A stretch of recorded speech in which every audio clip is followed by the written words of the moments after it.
Hello everybody, welcome to Matt's Cookhouse, where I share easy to cook recipes.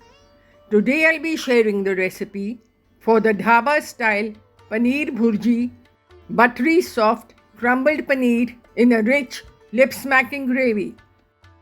To begin, heat 2 tablespoons of oil and 2 tablespoons of butter in a pan. Once the butter melts, add in 2 medium onions finely chopped and 2 to 3 chopped green chilies.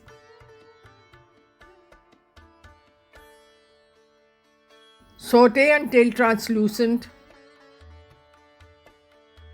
Add in a tablespoon of ginger garlic paste. Mix well and saute for a minute or two.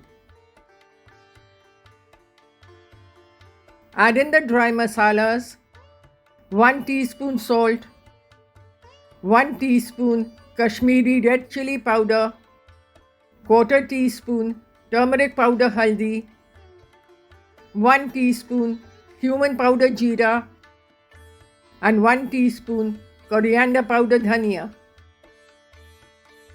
Mix. Now add in a tablespoon of gram flour besan and cook on low heat until aromatic. This gives a good texture to the gravy. Next, add in 2 medium tomatoes finely chopped.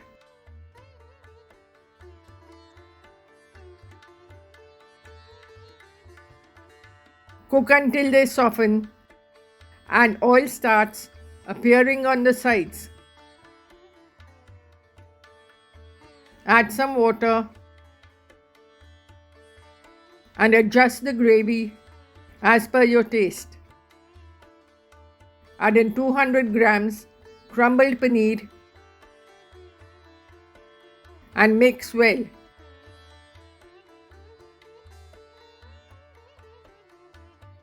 Let it simmer for a few minutes. Make sure not to overcook or the paneer will be chewy. Finally, add in a teaspoon of garam masala powder, 1 teaspoon crushed kasuri methi, dried fenugreek leaves, and 2 tablespoons chopped green coriander leaves. Mix well. Check the salt and add more if required. The Dhaba Style Paneer Bhurji is ready to serve. Enjoy with parathas or naans. For more such recipes, follow me at Matt's Cookhouse and be sure to like, share and subscribe.